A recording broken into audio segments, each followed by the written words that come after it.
Hi, I'm Nola. Welcome to Costume Trek.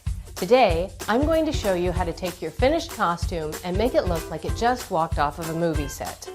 For today's lesson, I'm going to show you distressing techniques using this Luke Skywalker costume from The Empire Strikes Back.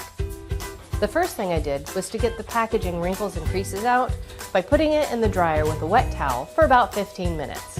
As you can see, this is officially licensed Star Wars merchandise, which means it is a really great, accurate costume. The downside with it is it comes very clean, which is not what Luke Skywalker looked like in the show. So what we're going to do today is I'm going to teach you how to distress something. Distressing is the industry term for making something look a little bit worn or weathered. Something could be extremely worn and look like a bum, or just a little bit to make it look a little bit more real on camera and give it more of a three-dimensional quality.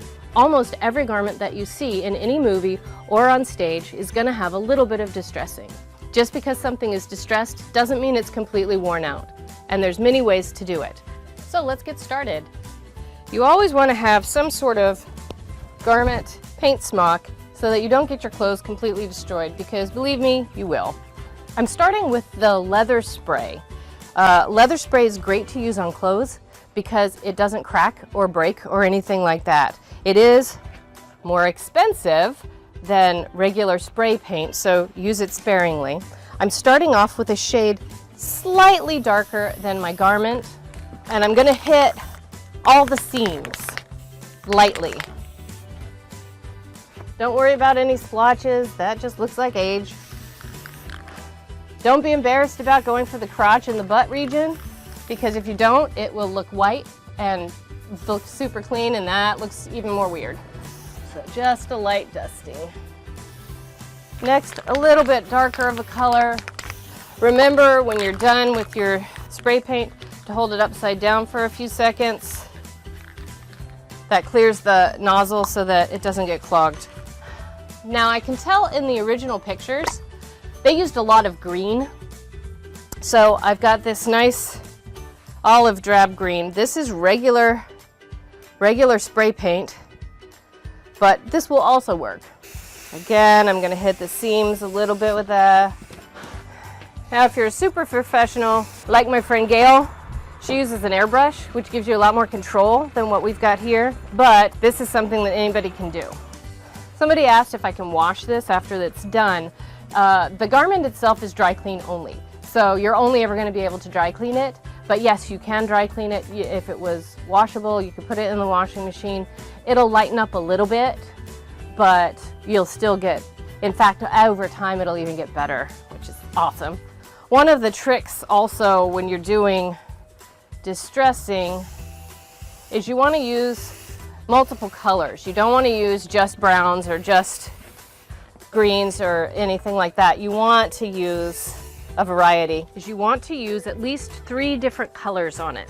You don't want it monochromatic. You want to use 3 colors. That gives you the texture, it gives you the depth. You can use more than 3 colors. 3 colors is your minimum. So I'd like to talk about another product. This is a professional grade product that they use for a lot of films. It's called Schmier, and their little tagline is "Get it dirty the clean way." And this is another thing that they use in films. You can order it online, and it comes in a powder, and this is a stick, sort of like a deodorant stick.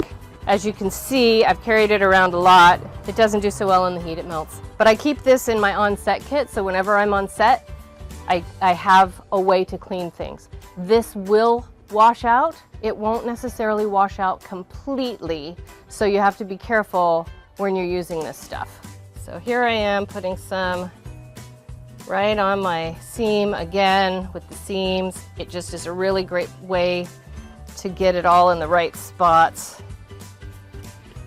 And it makes your whole costume look, it makes it look more real. It's phenomenal the difference good shading makes. Now if you don't have the Schmier, you can also use acrylic paint and paint brushes. This is a brush that I picked up in a cheap hardware store. I'm going to take my little brush and sort of brush it so that it doesn't look like, look, there's a straight line right there. So I'm pushing with my brush, I'm really pushing the waxy, distressing material into the seam. And whenever you have a seam popping out, like it looks better because it gives you detail. So that's starting to look really nice right there. That got nicely into my seams, makes the whole thing pop just a little bit. The brush, in addition to smoothing out the material, it also roughs it up just a little bit, which again makes it look just a little bit more worn, a little bit more used, a little bit more three-dimensional, gives it some texture, makes it awesome. Oh, I'm loving this, loving this. The powder comes in this little packet, and this stuff gets everywhere. So you'd never do this inside. You will be sad and blue. All right, so now this is really good for like knees or the butt, and you just sort of pounce it on. Bounce, bounce, bounce, bounce, bounce. And then I'm taking my softer brush. This is actually a brush that I bought at the shoe repair store. And I'm going to go in and move it around, make it look like it's not just been brushed on. And this is a total art. Like, you just kind of do it and you play with it. The biggest problem is once you put it on, it's not really coming off. And it looks almost like I'm taking it all the way off, but I'm really not. There is a little bit residual left, and it just makes it look a little bit more worn and dirty. And you have to be careful when you're doing this. It's round and you're doing it flat, so you have to make sure that you go around your corners so that you don't end up with some weird crease. Dry cleaners tend to freak out when you come in with a costume that's all distressed because they're afraid that you want it completely clean and they know that they can't get it clean. So you have to reassure them, no, I don't need this 100% clean, I just need it, wearable again and not stinky. One of the keys when you're distressing something is that you want to spend extra time putting dirt on places where people typically put their hands. So a pocket, this area here, is going to get more dirt on it because your hand goes here, and so your oils go and rub on it. So as you wear it, it gets a little bit more dirty. And don't forget the interior of stuff, just in case it flips up. You don't want a super clean spot. And right now this looks really, really dark, but in a few hours it lightens up. All right, so now I'm doing this seam right at the knee. Knees tend to get a lot more wear also because if you bend down, there. I think these pants are pretty good. So looking at my reference picture, I'm noticing that there is a lot of darkness on the shoulder seam especially. There's some on the cuffs, the elbow, all of the seams have it. I mean, you can tell, if you know what you're looking for, you can tell that this was specifically distressed for the movie. This isn't 100% natural, but that's okay because it looks great on film. So that's what we're gonna do here. I'm gonna focus on the seams. So you wanna do seams, pockets, and cuffs. Don't forget the armpits. The armpits is where you sweat. So the armpits is definitely a place that you wanna get a little extra going to look more realistic. Here, I'm focusing with the green on the underarm. This will provide a little bit of shadow and three-dimensionality on the sides, which will also make him look a little bit more slender.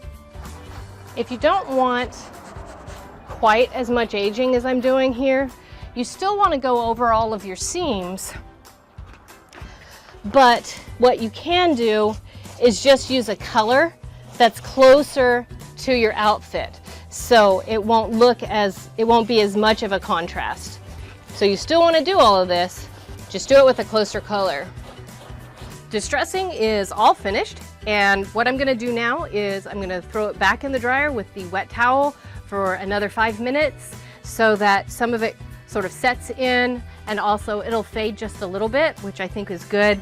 But you can see the stark difference before and after Minx. Like, this looks like a much nicer, more three-dimensional garment, even though it looks dirty, because I meant it to. And here's the finished project. To experience the world one costume at a time, subscribe and ring the bell. Follow us on Instagram, Twitter, and Facebook. And we have a new website, CostumeTrek.com. See you next time. I love it. I think it's beautiful.